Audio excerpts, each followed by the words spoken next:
G'day Reefers, I'm Cam the Fish Guy, this is Rhino. Welcome to Gallery Aquatica TV. Today we're going to be talking all about nutrient export systems, and we're going to be installing a brand new system on Salisbury Reef.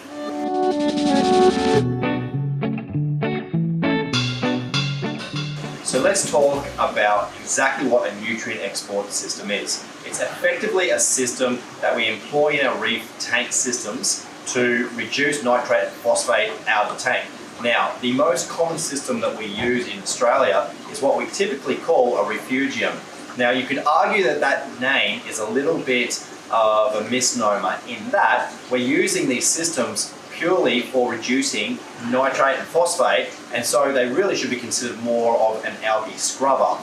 But regardless, whatever you want to call them, the system that we typically use is in the sump, and it's just like the one that we have on a coral tank here at the Salisbury Gallery Aquatica. So let's have a look at the refugium or algae scrubber on this system.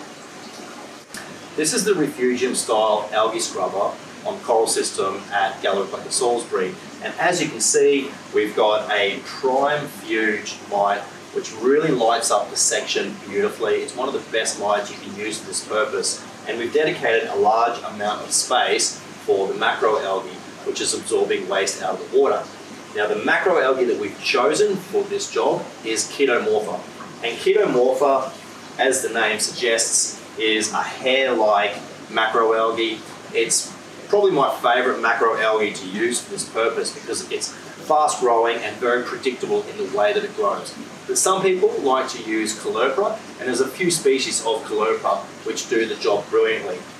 Now, the advantage of a refugium style algae scrubber is that you can dedicate a large amount of space to absorb a large amount of waste. And in this case, we've got lots of space, so it's an easy system to run. But what do you do when you don't have the space in your sump to accommodate this style of algae scrubber? And we might have just a solution for you there. So this is a Hmahli algae turf scrubber, and it's an alternative form of nutrient export to your refugium style algae scrubber. And we're going to use this on Salisbury Reef. So let's have a look at exactly how it works before we put it together and install it. So the Hmahli algae turf scrubber has got basically a box with two large lights either side. So one here and one here. Water is pumped in through the unit. You've got a ball valve to control the flow, and it comes up in here and flows through the system and comes out of these two fittings here. Let's have a look inside. We take the lid off like so, and inside the unit we have a screen.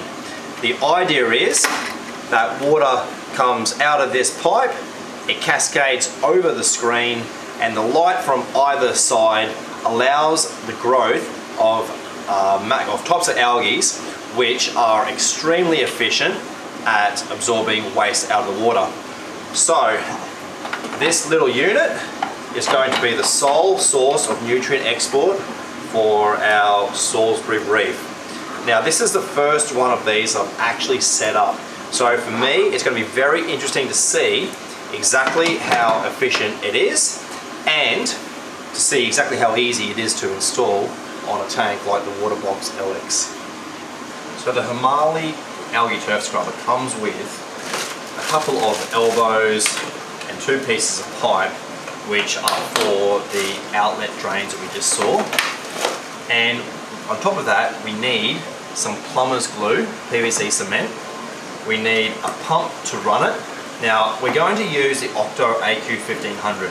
We've been advised that we need a larger flow than this, but we have this one handy, and we know that it's going to fit perfectly because it takes the same size hose tail as the Hmahli turf scrubber, 16mm. So we're going to use this one for now. We can always change it to a large pump in the future. And we've also got a short length of 16mm hose that we'll use to run from the pump to the scrubber. Now, we're going to see how we're going to position the scrubber in the on top of the sump in our tank. And the first thing we need to look at are the dimensions. So let's start by looking at the dimensions of this scrubber. So the length of this turf scrubber, the actual body of the unit is 31 centimeters. When you look at the fittings as well, and the ball valve over here, it comes out to be almost 47 centimeters, and we're probably going to need a little bit of extra length because we're going to have elbows and plumbing that comes out of the overflow section here. Now the width of this unit is 26 centimeters, so that's probably going to be one of the most important dimensions that we look at. 26 centimeters, but that is definitely the width. The height of this unit is another easy dimension, and that's 31 centimeters. So whether or not this unit fits in the Salisbury Reef, we're not too sure yet, and exactly how we're going to position it, I don't know. So let's start by seeing if it's going to fit on top of the sump. This is our sump setup on Salisbury Reef. It's very basic. We've got, at the moment, we're only running a single sock. We must be cleaning that one or something, I'm not sure, but we've got our biological media in here, and we've got two sections. We could use this section here for a refugium style algae scrubber, but our skimmer is at the back, and I'm thinking what we would be best off doing is mounting our Hmahli Turf scrubber right here. The only thing is that will then obscure the view of the skimmer, so our alternative would be to bring the skimmer forwards. However, the scrubber doesn't fit between these two baffles like so, and so what I've done is I've cut a piece of siluca. So it's 100% waterproof, it's very strong, and it is going to sit here beautifully. I'll then put our turf scrubber on top of that, and I'll have the pump probably sitting in where the skimmer is, or I might even put it in underneath where the filter sock would be. It'll pump through the unit, and it'll very easily cascade back into the return section of this sump. Now the question I've got is, do I bring the protein skimmer forwards so we can easily get into that, or do I leave this at the front where it'll be more convenient to clean out the algae that builds up on here?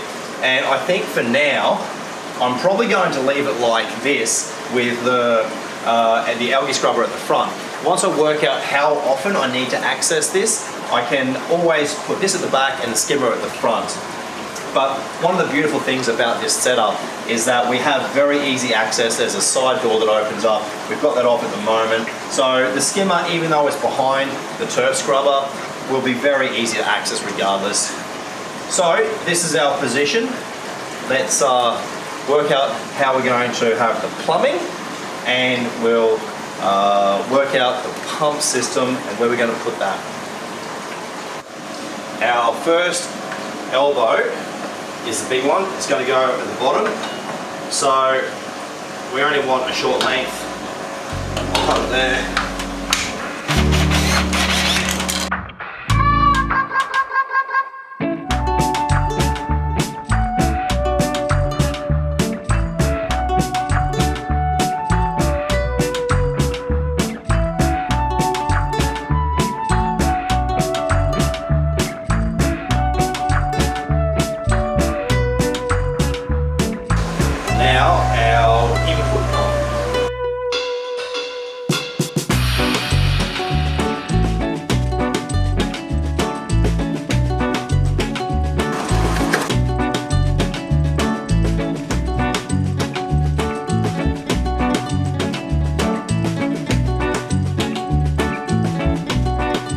This is going to be how I'll configure this turf scrubber, and what I've done, you saw with the plumbing, the outlet, it'll sit like so, but the big difference is I'm going to have the feed-in pump from this return pump section. I don't really like the idea of stealing water from upstream of the refugium, so we'll take it from the outlet or the return pump section, feed it through, and then back into the same section. It's something we can very easily change in future anyway. But this is it. Now I just need to hard plumb this with some plumber's glue, and then we're all good to set it up.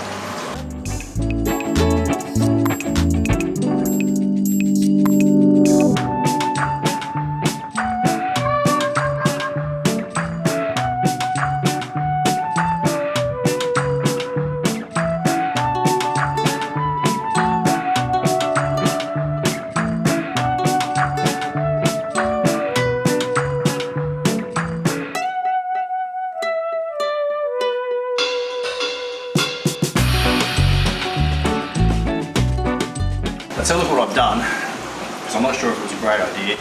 I decided to move the skimmer to the front and the turf scrubber to the back.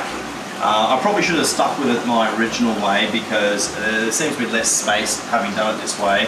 And the hose is a little bit, I don't know, maybe it's a bit too short coming to the pump over here. Having a pump from this side and going back into that side I think will be good, but where to run the hose is the hard part. We'll probably be upgrading the skimmer in the future, so what I might do is run the system like this until we look at our options for skimmers. The main thing I want to do is just get this up and running so we can see how effective it is, as well as being able to have a nutrient export system before we start putting the corals in. So I just have to plug the lights in and the pump, and then we'll see it in action. I'll start by feeding our 3 new power plugs through the hole in the side of the cabinet. Let's have a look.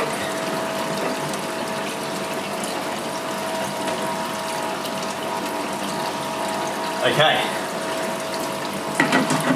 so we've got 1500 litres an hour. We have 1500 litres an hour running through this turf scrubber. Now I was advised to go for significantly more than that, more like 3,000 or 4,000 litres, but I think that it looks pretty good. The water is coming out along the entire length of the plumbing at the top, and so the entire of the mesh is being covered with water dripping over it at what I think is quite a good speed. So I think that this is all looking good. We've got no leaks, and I'm very happy with how our turf scrubber is looking. We've got our Hmahli algae turf scrubber all set up, and it's pumping water and shining light. So we'll see how the algae grows in the coming weeks and months. We've waited until we had a nutrient export system all set up before we started putting in any corals. So now that that's going, we should be right to start off with some basic hardy SPS. We'll bring you each step of the way as we add corals to the tank, and we'll show you how the Hmahli algae turf scrubber is going. So thank you so much for watching Gallery Aquatica TV. I'm Cam the Fish Guy. This is Rhino. Happy reefing. That's our video for today. If you enjoyed it, don't forget to hit the like button and make sure you've subscribed to our channel so you don't miss an episode of Gallery Aquatica TV. Thank you so much for watching. I'm Cam the Fish Guy. Happy reefing.